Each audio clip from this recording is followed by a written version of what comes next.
പറ ദർശേട്ടാ, എങ്ങോട്ടാ നമ്മൾ പോകുന്നത്? താൻ ചോദിച്ചതിന് അവൻ ഉത്തരമൊന്നും പറയാതെ ഫോണിൽ എന്തോ ചെയ്തുകൊണ്ടിരിക്കുന്നത് കണ്ട് അവൾ പിന്നെയും ചോദിച്ചു. നമ്മുടെ വീട്ടിലേക്ക് തന്നെ, വേറെ എവിടെ പോകാനാ? ചെറുതായൊന്ന് ചിരിച്ച് ഫോണിൽ ചെയ്തുകൊണ്ടിരിക്കുന്ന പ്രവൃത്തി തുടർന്നുകൊണ്ട് അവൻ പറഞ്ഞു. നമ്മൾ അങ്ങോട്ട് പോയാൽ എങ്ങനെ ശരിയാവും? അത്രയും നേരം ഉണ്ടായിരുന്ന സന്തോഷം മുഴുവൻ അവളിൽ നിന്നും പെട്ടെന്ന് മാഞ്ഞു. എന്താ ശരിയാവായിക? ഫോണിൽ നിന്നും കണ്ണെടുത്ത് അവൻ ചോദിച്ചു. ഞാൻ അവിടെ വന്ന ദേഷ്യാവില്ലേ? ആർക്ക്?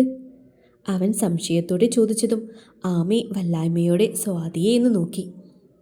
സാറിൻ്റെ അമ്മയുടെ കാര്യം അവൾ ഉദ്ദേശിച്ചത്. സാറിൻ്റെ അമ്മയ്ക്ക് ഇവളോട് ദേഷ്യമല്ലേ? ഓ അങ്ങനെ. അവരിരുന്ന വശത്തു നിന്നും നേരെ എതിർവശത്തേക്ക് ചെരിഞ്ഞിരുന്നു കൊണ്ട് അവൻ പറഞ്ഞു. പറയുന്ന പോലെ അമ്മ മറുകണ്ഠം ചാടിയ വിവരം രണ്ടും അറിഞ്ഞിട്ടില്ലല്ലോ. തലയൊന്നാട്ടി കണ്ണ് ചുറ്റിനും ഒന്ന് ചലിപ്പിച്ചുകൊണ്ട് അവൻ മനസ്സിൽ പറഞ്ഞു. നീ എന്നെ ഡിവോഴ്സ് ചെയ്യാൻ നോക്കുമല്ലേടി? വെച്ചിട്ടുണ്ട്. അവൻ പതുക്കെ പിറുപിറുത്തു. ദർശേട്ടനെന്താ ഒന്നും മിണ്ടാത്തത്? അവനിൽ നിന്നും മറുപടിയൊന്നും കാണാതെ ആമിയും സ്വാതിയും അവനെ തന്നെ നോക്കിയിരുന്നു. അല്ല, വീട്ടിലേക്കല്ലാതെ വേറെ എവിടേക്കും നമുക്ക് പോകാൻ പറ്റില്ലല്ലോ. ഞങ്ങളെ ഓഫീസ് അപ്പാർട്ട്മെൻറ്റിലേക്ക് ആക്കി തന്നാൽ മതി, അല്ലെങ്കിൽ ഇവളുടെ വീട്ടിലേക്ക്. അതാവുമ്പോൾ പ്രശ്നമില്ലല്ലോ.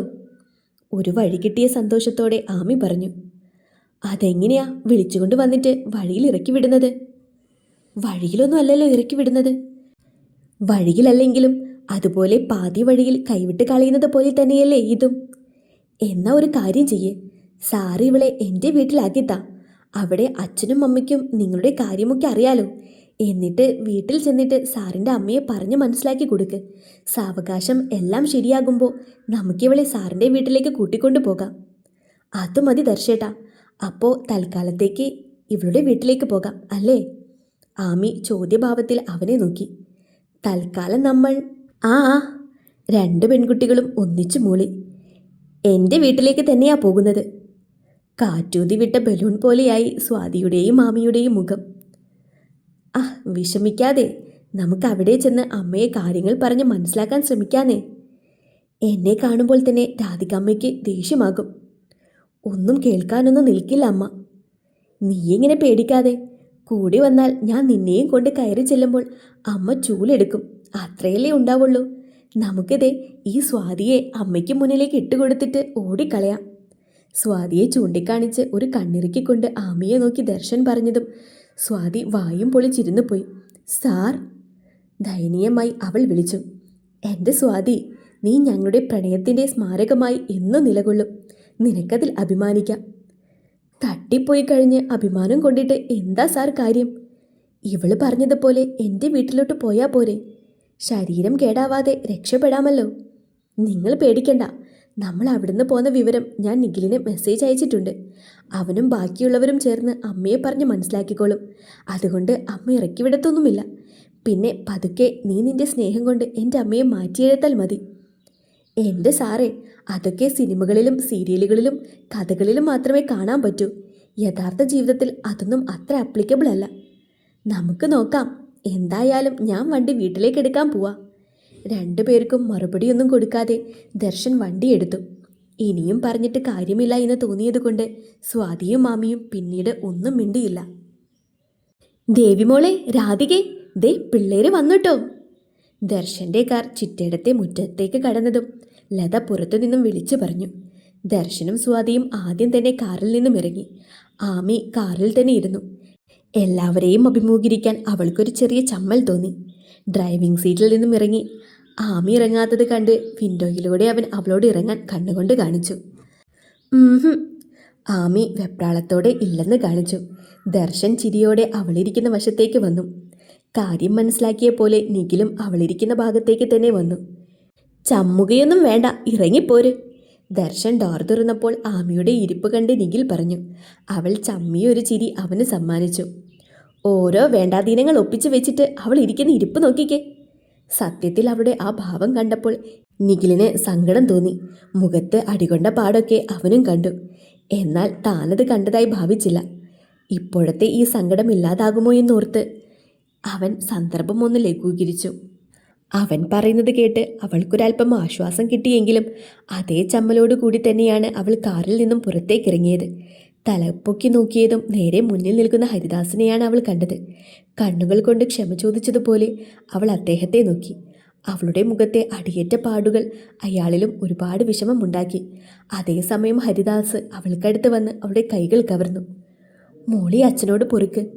തന്ന വാക്കൊന്നും ഈ അച്ഛൻ പാലിച്ചില്ല. എൻ്റെ മോളുടെ ഉള്ളിലെ സങ്കടങ്ങൾ അറിയാനും ശ്രമിച്ചില്ല. പക്ഷേ ഇനി അച്ഛൻ ശ്രദ്ധിച്ചോളാം. ഇനിയൊന്നും അങ്ങനെ വരാതെ അച്ഛൻ നോക്കിക്കോളാം. എന്ത് സങ്കടം തോന്നിയാലും അച്ഛനോട് പറയണം. ഇതുപോലെ ഞങ്ങളെയൊന്നും ഉപേക്ഷിച്ചു പോയി കളയരുത്. നീയില്ലാതെ ഞങ്ങൾക്കൊന്നും പറ്റില്ല മോളെ. അച്ഛൻ എന്തൊക്കെയായി പറയുന്നത്? ഞാനല്ലേ അച്ഛനോട് മാപ്പ് ചോദിക്കേണ്ടത്? അച്ഛനോടൊരു വാക്ക് പോലും പറയാതെ എല്ലാം ഉപേക്ഷിച്ചിട്ട് ഞാനല്ലേ പോയത്? പിന്നെ പിന്നെ അച്ഛൻ എന്നെ നോക്കിയില്ലെന്നോ? പിന്നെ പിന്നെ തന്ന വാക്ക് പാലിച്ചില്ലെന്നൊക്കെ അച്ഛൻ എന്താ പറഞ്ഞത്? ഇത്രയും നാളും എൻ്റെ എല്ലാ കാര്യങ്ങളും ചെയ്തത് അച്ഛൻ തന്നെയല്ലേ? എൻ്റെ ഓരോ ചെറിയ കാര്യങ്ങൾ പോലും അത് നിസ്സാരമായി കളയാതെ അച്ഛനെല്ലാം ചെയ്തു തരുമായിരുന്നില്ലേ? വേദികയുടെ കാര്യത്തിൽ പോലും എൻ്റെ സംശയം ഞാൻ തുറന്നു പറഞ്ഞപ്പോൾ അത് നിസ്സാരമായി കാണാതെ അവിടെയും അച്ഛൻ തന്നെയല്ലേ ഇടപെട്ട് എല്ലാം ശരിയാക്കിയെടുക്കാൻ നോക്കിയത്? പിന്നെന്തിനാ എന്നെ നോക്കിയില്ല എന്നൊക്കെ പറഞ്ഞത്? എൻ്റെ അച്ഛൻ എന്നെ പൊന്നുപോലെയാണ് നോക്കിയത്. അത് മറ്റാരേക്കാളും എനിക്കറിയാം. ഓഫീസിലെ കൃഷിനോടും പിന്നെ സുഭാഷ് ചേട്ടനോടും അവിടെ എല്ലാവരോടും എന്നെ ശ്രദ്ധിക്കാൻ അച്ഛൻ പറഞ്ഞേൽപ്പിച്ചതൊക്കെ എനിക്കറിയാം. ഞാൻ വീട്ടിൽ പോയി നിൽക്കുമ്പോൾ അച്ഛൻ്റെ കാർ രാവിലെയും വൈകിട്ടും ആ പരിസരത്ത് കറങ്ങി നടക്കുന്നതൊന്നും ഞാൻ കണ്ടിട്ടില്ല എന്നാണോ അച്ഛൻ വിചാരിച്ചിരിക്കുന്നത്? അവളുടെ ചോദ്യം കേട്ട് ഹരിദാസ് ഒന്ന് ചെറുതായി ചിരിച്ചെങ്കിൽ ബാക്കിയുള്ളവർക്ക് അതൊരു പുതിയ അറിവായിരുന്നു. ഈ 1.5 വർഷം അച്ഛൻ എന്നെ പൊന്നുപോലെയാണ് നോക്കിയിരിക്കുന്നത്. അതിൽ പരാതി പറയാൻ ഞാൻ സമ്മതിക്കില്ല. പിന്നെ എൻ്റെ ഉള്ളിലിരിപ്പ് മനസ്സിലാക്കാൻ അച്ഛൻ ജ്യോത്സ്യനൊന്നല്ലല്ലോ. കുറുമ്പോടെ അവൾ ചോദിച്ചു. അന്നേരമാണ് അല്പം മാറി നിൽക്കുന്ന രാധികയെ അവൾ ശ്രദ്ധിച്ചത്. രാധികയെ കണ്ടതും അല്പം ഭയത്തോടെ സ്വാതിയെയും ദർശനെയും ആമി നോക്കി. സ്വാതി അപ്പോൾ തന്നെ ആമിയുടെ അരികിലേക്ക് വന്ന് അവളെ ചേർത്ത് പിടിച്ചു. ദർശനം കള്ളച്ചിരിയോടെ അവൾക്കരികിലേക്ക് വന്നു. ആമി നോക്കുന്നത് കണ്ട് രാധിക മുന്നിലേക്ക് വന്നു. ആമി, നീ ഒന്നുകൊണ്ടും പേടിക്കണ്ട. അമ്മ ചൂലെടുക്കുന്ന നിമിഷം ഇവളെ നമ്മൾ അമ്മയുടെ മുന്നിലേക്ക് തള്ളിയിടുന്നു, ഓടുന്നു. എങ്ങനെയുണ്ട്? ഒന്ന് മിണ്ടാതിരിക്കുക സാർ. സാർ അമ്മയെ പറഞ്ഞൊന്ന് മനസ്സിലാക്കാൻ ശ്രമിക്കേ. അന്നേരം രാധിക ആമിക്കരികിൽ എത്തിയിരുന്നു. രാധിക അടുത്തു വന്നതും കുറ്റബോധത്താൽ ആമി തല താഴ്ത്തി. എല്ലാം ഉപേക്ഷിച്ചു പോവുകയാണെന്ന് ഉറപ്പ് കൊടുത്തതുപോലെ ഡിവോഴ്സ് പേപ്പർ വേദികയുടെ കയ്യിൽ കൊടുത്തു വിട്ടിട്ട് ഇപ്പോൾ ദർശനൊപ്പം തിരികെ മുന്നിൽ വന്ന് നിൽക്കുന്നു. അവർക്ക് തന്നോട് തീർച്ചയായും ദേഷ്യമുണ്ടാകും. ആമി മനസ്സിലോർത്തു. ഒരു പക്ഷേ ഇതിൻ്റെ പേരിൽ ഇപ്പോൾ ഇവിടെ വലിയൊരു വഴക്കു തന്നെ നടന്നേക്കാം. താൻ കാരണം ഇനിയും ഒരു വഴക്ക് പാടില്ല. അമ്മയുടെ കാലിൽ വീണിട്ടായാലും മാപ്പ് പറഞ്ഞ് അപേക്ഷിക്കണം, അവൾ മനസ്സിലോർത്തു. ഇതേ സമയം രാധികയും മടിച്ചു നിൽക്കുകയായിരുന്നു. ഇത്രയും നാളും അവഗണിച്ച് വിട്ടിട്ട് ഇനി എന്ത് പറഞ്ഞു തുടങ്ങും ആമിയോട്? അവർക്ക് ഒരു പിടുത്തവും കിട്ടുന്നുണ്ടായിരുന്നില്ല. എങ്കിലും രണ്ടും കൽപ്പിച്ച് രാധിക തന്നെ തുടക്കമിട്ടു. മോള് അമ്മയോട് പൊറുക്കണം. മടിച്ച് അവർ പറഞ്ഞു തുടങ്ങി. താൻ അങ്ങോട്ടേക്ക് മാപ്പ് പറയാനിരിക്കുമ്പോൾ അവർ തിരിച്ച് പറയുന്നത് കേട്ട് ആമയും അവരെ കണ്ണുമിഴിച്ചു നോക്കി. ഒരുപാട് അവഗണിച്ച് വിട്ടിട്ടുണ്ട് അമ്മ എൻ്റെ മോളെ. എന്നും ഈ കുടുംബത്തിലുള്ളവർക്ക് നന്മ വരുന്നത് മാത്രമേ നീ ചെയ്തിട്ടുള്ളൂ. അതെല്ലാം കണ്ടിട്ടും ഞാൻ കാണാത്തതുപോലെ നിന്നു. എനിക്ക് വേണ്ടിയല്ലേ എല്ലാവരെയും ഉപേക്ഷിച്ചു പോകാൻ നീ തയ്യാറായത്? പുറത്തൂടെ മോളെ അമ്മയോട്. തെറ്റുപറ്റിപ്പോയതാ അമ്മയ്ക്ക്. നീയെല്ലാം ഉപേക്ഷിച്ചു പോയപ്പോഴാണ് നിന്റെ വില അമ്മയ്ക്ക് മനസ്സിലായത്. നിന്റെ കാലിൽ വീണ് വേണമെങ്കിലും ഈ അമ്മ മാപ്പ് പറയാം. ഇത്രയും നാളും അകറ്റി നിർത്തിയ. പറഞ്ഞു മുഴുവിപ്പിക്കാൻ ആവാതെ കരഞ്ഞു പോയിരുന്നു അവർ. അതേ കരച്ചിലോടെ തന്നെ അവളോട് മാപ്പ് പറയാനായി കുമ്പിട്ടു. അയ്യോ അമ്മേ, എന്താ ഈ കാണിക്കുന്നത്? ആമിക്കാകെ എന്തോ പോലെയായി. മറ്റുള്ളവരുടെ അവസ്ഥയും അതുതന്നെയായിരുന്നു. ലത രാധികയുടെ അടുത്തേക്ക് വന്ന് അവരെ നേരെ നിർത്തി. എന്താ രാധിക നീ ഇപ്പോൾ ചെയ്യാൻ പോയത്? ഇങ്ങനെയൊക്കെ ചെയ്താൽ മോൾക്കല്ലേ അതിൻ്റെ ദോഷം കിട്ടുക? മതി, നീ മാപ്പ് പറഞ്ഞതെല്ലാം മോള് കേട്ടിട്ടുണ്ട്. അവൾ ക്ഷമിക്കും. അതാ നമ്മുടെ ആമിമോള്. ഇല്ല ചേച്ചി, മോൾക്കൊരിക്കലും എന്നോട് ക്ഷമിക്കാനാവില്ല. എനിക്കറിയാം. അത്രയും ഞാൻ വേദനിപ്പിച്ചിട്ടുണ്ട് എൻ്റെ മോളെ. അമ്മ എന്തൊക്കെയാ ഈ പറയുന്നേ? ഞാനല്ലേ അമ്മയോട് മാപ്പ് പറയേണ്ടത്? പറയുന്നതിനോടൊപ്പം തന്നെ അവൾ ദർശനെ ഒന്ന് കണ്ണുകൂർപ്പിച്ചു നോക്കി. സ്വാതിയും അവനെ കലിപ്പിൽ നോക്കുന്നുണ്ടായിരുന്നു. മോളെന്താ ദർശനെ ദേഷ്യത്തിൽ നോക്കുന്നത്? എല്ലാം ശ്രദ്ധിച്ചുകൊണ്ടിരുന്ന ഹരിദാസ് ചോദിച്ചു. സാർ, ഈ ദർശൻ സാറ് എന്നെയും മാമിയെയും ഇത്ര നേരം പേടിപ്പിച്ച് നിർത്തിയിരിക്കുകയായിരുന്നു. പേടിയോടെയാ ഞങ്ങൾ ഇങ്ങോട്ടേക്ക് വന്നത്. പേടിക്കാനോ? എന്ത് പേടിക്കാൻ? ഡാനി ചോദിച്ചു. ഞങ്ങൾ ഇവിടെ വന്ന് കയറുമ്പോൾ രാധിക ആൻറ്റി ചൂലെടുക്കുമെന്നൊക്കെയാ സാറ് പറഞ്ഞത്. എല്ലാവരും ദർശനെ നോക്കി. അവൻ ചുണ്ടു രണ്ടും കൂട്ടിപ്പിടിച്ച് ചിരി അടക്കി നിന്നു. എന്തൊക്കെയാടാ നീ പിള്ളേരോട് പറഞ്ഞു വെച്ചിരിക്കുന്നത്? ഹരിദാസ് ദർശനെ നോക്കി പേടിപ്പിച്ചുകൊണ്ട് ചോദിച്ചു. പിന്നെ 1.5 ആഴ്ചത്തോളം ഇവളെന്നെ എന്തോരം വിഷമിപ്പിച്ചു എന്ന് നിങ്ങൾക്കൊക്കെ അറിയോ? ആരോടെങ്കിലും ഒന്ന് പറയാൻ പോലും എനിക്ക് പറ്റില്ലായിരുന്നു. ഇവളും കുറച്ചു നേരം ഒന്ന് വിഷമിക്കട്ടെ എന്ന് ഞാനും വിചാരിച്ചു. രാധിക ദർശൻ്റെ കൈക്കെട്ട് നന്നായി ഒന്ന് അടിച്ചു. അത്ര വേദനിച്ചില്ലെങ്കിലും പ്രതീക്ഷിക്കാത്തതായതുകൊണ്ട് അവൻ ഞെട്ടലോടെ ഒന്ന് ഒച്ച വെച്ചു. നീ വലിയ മാന്യനാണല്ലോ. എന്തായാലും നീ മോളെ വേദനിപ്പിച്ച അത്രയൊന്നും മോള് തിരിച്ച് ചെയ്തിട്ടില്ല, അതോർത്തോ. ഞാൻ മോളെ അകറ്റി നിർത്തിയതിനുള്ള പ്രധാന കാരണക്കാരൻ നീ തന്നെയാണ്. ഞാനോ? ഞാനെന്ത് ചെയ്തു? തല്ലിയെടുത്ത് ഒന്ന് തടവിക്കൊണ്ട് ദർശൻ ചോദിച്ചു. നീ എന്തൊക്കെയാ എപ്പോഴും മോളെപ്പറ്റി പരാതികൾ പറഞ്ഞുകൊണ്ടിരിക്കുന്നത്? അതുകൊണ്ടാ എൻ്റെ ദേഷ്യവും കൂടിക്കൊണ്ട് വന്നത്. മോൾക്കറിയോ, എന്നും ഇവിടെ വന്ന് അച്ഛനോട് പറയും, മോളെ ഇനി ഓഫീസിൽ പറ്റില്ല, മോളെ ഓഫീസിൽ നിന്ന് മാറ്റണം, മോളെ കൊണ്ട് വലിയ ശല്യാണ്. ചുമ്മാ പറയുകയാണെന്ന് എനിക്കറിയോ. ചുമ്മാ പറഞ്ഞതൊന്നും അല്ല ഞാൻ. അതൊക്കെ ശരിക്കും തന്നെയാ പറഞ്ഞത്. ഇപ്പോഴും വേണമെങ്കിൽ ഞാൻ പറയും ഇവളെ ഓഫീസിൽ നിന്ന് മാറ്റണമെന്ന്. അമ്മാതിരി പണിയാ ഇവൾ അവിടെ ഒപ്പിക്കുന്നത്, അല്ലേ സ്വാതി? അവൻ്റെ ഭാഗം ശരിയാണെന്ന പോലെ അവൻ സ്വാതിയോട് ചോദിച്ചു. ആമി ദർശനെയും പിന്നെ സ്വാതിയെയും ഒന്ന് കൂർപ്പിച്ചു നോക്കി. അത് സാറ് പറഞ്ഞത് തെറ്റൊന്നുമല്ല. പക്ഷേ സാറൊരു കാര്യം ആലോചിക്കണം. ഇവള് ഓരോരോ മണ്ടത്തരങ്ങൾ കാണിച്ചു കൊണ്ടിരുന്നത് മനഃപൂർവ്വ. അങ്ങനെ ഓരോന്ന് ചെയ്യുമ്പോൾ സാറ് ഇവളെ അടുത്തേക്ക് വിളിപ്പിക്കും. ചീത്ത പറയാനാണെങ്കിലും ഇവളോട് സംസാരിക്കും. അതിനൊക്കെ വേണ്ടി തന്നെയാ ഇവൾ ചെയ്തത്. ആമയുടെ ഭാഗത്തെ ന്യായവും സ്വാതി വിശദീകരിച്ചു. എൻ്റെ പൊന്നു സ്വാതി, നീ ഇതാരോടാ പറഞ്ഞു കൊടുക്കുന്നത്? ഇതൊക്കെ നമ്മളെക്കാൾ നന്നായിട്ട് ഇവൻ അറിയാം. അതുകൊണ്ടാണല്ലോ ഒരിക്കലും ചെയ്യാൻ പറ്റാത്ത വർക്കുകളൊക്കെ ഇവളെ തന്നെ ഏൽപ്പിക്കുന്നത്. മുന്നിൽ നിൽക്കുന്ന മുതൽ ആരാണെന്നാ നിന്റെ വിചാരം? നിഖിൽ പറയുന്നത് കേട്ട് ചമ്മലോടെ ദർശനൊന്ന് തല താഴ്ത്തി. എൻ്റെ മോളെ ഇവൻ പേടിപ്പിച്ചല്ലേ? സാരില്ലാട്ടോ, ഇവനുള്ള പണി നമുക്ക് 2 പേർക്കും ചേർന്ന് കൊടുക്കാം. ആമിയെ ചേർത്ത് പിടിച്ചുകൊണ്ട് രാധിക പറഞ്ഞപ്പോൾ അവൾക്ക് ഒരുപാട് സന്തോഷം തോന്നി. നടക്കില്ലെന്ന് വിചാരിച്ചൊരു കാര്യമാണ് ഒട്ടും പ്രതീക്ഷിക്കാതെ അനുഭവിച്ചറിഞ്ഞത്. അപ്പോഴേക്കും വിച്ചു അവർക്കടുത്തേക്ക് നടന്നു വന്നു. ആമിയുടെ അടുത്ത് വന്ന് നിന്ന് അവളുടെ നെറുകിലായി ഒന്ന് തലോടി. അവളെ ചേർത്ത് പിടിച്ചു. സോറി വിച്ചു ഏട്ടാ. എന്തിന്? ഏട്ടൻ അന്ന് വന്ന് എല്ലാം പറഞ്ഞ് മനസ്സിലാക്കി തന്നതാ. എന്നിട്ടും മനസ്സ് കൈവിട്ടു പോയ നിമിഷത്തിൽ ഞാൻ വേണ്ടാത്തതോരോന്ന് ചെയ്തു കൂട്ടി. സോറി പറയേണ്ടത് എന്നോടല്ല, ആ നിൽക്കുന്ന മുതലിനോടാ. അവളിനി എങ്ങനെയാവും മാപ്പ് തരുന്നത് എന്നൊന്നും എനിക്കറിഞ്ഞൂടാ. കുറച്ചപ്പുറം മാറി നിന്ന് എല്ലാവരെയും നോക്കിക്കൊണ്ട് നിന്ന് ദേവിയെ കാണിച്ച് വിച്ചു പറഞ്ഞു. വന്നപ്പോൾ തന്നെ ദേവിയെ ആമി കണ്ടതാണ്. എന്നിട്ടും അവൾക്കടുത്തേക്ക് പോകാൻ മടിയായത് കൊണ്ടാണ് കാണാത്തതുപോലെ ആമി നിന്നത്. സത്യങ്ങളെല്ലാം അറിഞ്ഞപ്പോൾ എന്തൊക്കെയാ ദേവി കാട്ടിക്കൂട്ടിയതെന്ന് വല്ലതും നിനക്കറിയോ മോളെ? ലത വന്ന് അവളോട് ചോദിച്ചുകൊണ്ട് തലേദിവസം നടന്ന കാര്യങ്ങളെല്ലാം അവൾക്ക് പറഞ്ഞു കൊടുത്തു. ആമിയുടെ കണ്ണുകൾ അവൾ അറിയാതെ തന്നെ നിറഞ്ഞൊഴുകി. അവൾ ഓടിപ്പോയി ദേവിയെ കെട്ടിപ്പിടിച്ചു. അതിവേഗത്തിൽ തന്നെ ദേവി അവളെ പിന്നിലേക്ക് നിർത്തി. വേണ്ട, എന്നോട് മിണ്ടാ നിൽക്കണ്ട. ഇത്രയൊക്കെ ചെയ്തു കൂട്ടുന്നതിന് മുൻപ് ഒരു വാക്ക് എന്നോട് ചോദിക്കാൻ പോലും നിനക്ക് തോന്നിയില്ലല്ലോ.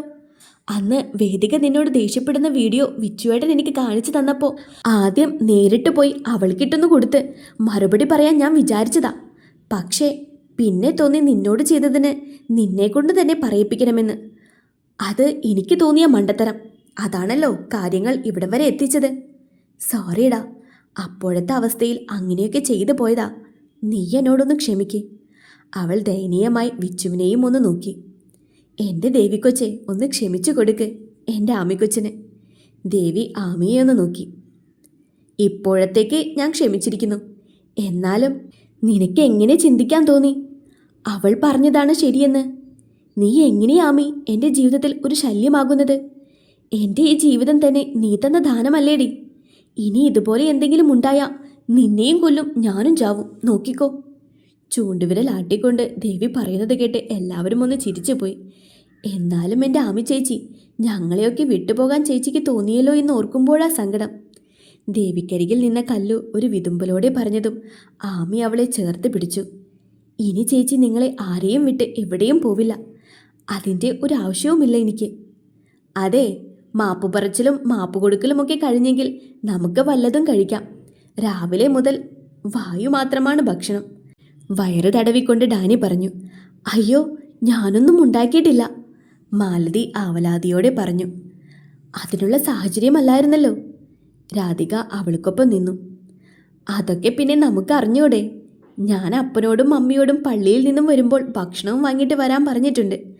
അവര് എത്താറായെന്നാ ഇപ്പോൾ വിളിച്ചപ്പോൾ പറഞ്ഞത്, ഡാനി പറഞ്ഞു. ആമി ഡാനിയെ ഒന്ന് നോക്കി. നിന്നെ വീട്ടിൽ പൂട്ടിയിട്ടിരിക്കുകയാണെന്ന് പറഞ്ഞപ്പോൾ മമ്മിക്ക് പേടിയായി. രണ്ടാളും കൂടി രാവിലെ തന്നെ പള്ളിയിൽ പോയിരിക്കുകയായിരുന്നു. അല്ല, ഇവിടെ തന്നെ ഇങ്ങനെ നിൽക്കാനാണോ തീരുമാനം? ആമിമോളെ അകത്തേക്ക് കൂട്ടിക്കൊണ്ടു പോകണ്ടേ രാധികെ? മാത്യു ചോദിച്ചു. വിളക്ക് കൊടുത്ത് മോളെ ഇപ്പോൾ തന്നെ കയറ്റണമെന്ന് തന്നെയാണ് എൻ്റെയും ആഗ്രഹം. പക്ഷേ ലത ചേച്ചി പറയുന്നത് ഒരു ജോത്സനെ കണ്ട് നല്ലൊരു ദിവസം നോക്കി മോളെ അകത്തേക്ക് കയറ്റിയാൽ മതിയെന്നാണ്. എന്തെങ്കിലും ദോഷങ്ങളുണ്ടെങ്കിൽ അതിനുള്ള പരിഹാരവും ചെയ്യണമെന്നാ തീരുമാനിച്ചിരിക്കുന്നത് ഞങ്ങൾ. ഇതൊക്കെ ഇവരെപ്പോൾ തീരുമാനിച്ചു? ദർശൻ നിഖിലിൻ്റെ അടുത്ത് പോയി നിന്ന് പതുക്കെ ചോദിച്ചു. ഇതൊക്കെ തീരുമാനിക്കാൻ ഇവർക്ക് വലിയ സമയമൊന്നും വേണ്ടല്ലോ. എടാ, അതൊന്നും വേണ്ട, ഇപ്പോൾ തന്നെ അങ്ങ് കയറ്റാൻ പറയടാ. നിഖിൽ ദർശനെ നോക്കി. അവൻ പ്ലീസ് എന്ന് ചുണ്ടുകൊണ്ട് പതുക്കെ പറഞ്ഞു. ആക്രാന്തം കാണിക്കലേടാ അലവലാതി. ഇപ്പോൾ ഞാൻ പറഞ്ഞ അത് നീ പറഞ്ഞിട്ടാണെന്ന് അവർക്ക് മനസ്സിലാകും. നമുക്കൊരു കാര്യം ചെയ്യാം, എല്ലാം ഒന്ന് വേഗത്തിലാക്കാൻ അവരോട് പറയാം. വലിയ താല്പര്യമില്ലാതെ ദർശനൊന്ന് മൂളി. നീ ഒരുപാട് പ്രതീക്ഷകളുമായാണല്ലേ മോനെ വന്നത്? അവനെയൊന്ന് ആക്കിക്കൊണ്ട് നിഖിൽ പറഞ്ഞു. ഏറെക്കുറെ. അല്ല, അപ്പോൾ പിന്നെ ആമി അതുവരെ എവിടെ താമസിക്കും? ഡാനി ചോദിച്ചു. അവൾ എൻ്റെ ഒപ്പം അപ്പാർട്ട്മെൻറ്റിൽ തന്നെ നിന്നോളും ചേട്ടാ. എന്നാൽ പിന്നെ നമുക്കൊരു കാര്യം ചെയ്യാം, വീട്ടിലേക്കിരിക്കാം. ഭക്ഷണവും അവിടെ നിന്ന് തന്നെ ആവാലോ. ഡാനി ആ പറഞ്ഞതിനോട് എല്ലാവരും യോജിച്ചു. എല്ലാവരും അപ്പോൾ തന്നെ ഡാനിയുടെ വീട്ടിലേക്ക് നടന്നു. ദേവി അപ്പുറത്തെ പൂന്തോട്ടത്തിലേക്ക് നടന്നു പോകുന്നത് വിച്ചു കണ്ടു. അവൻ അവൾക്ക് പുറകെ ചെന്നു.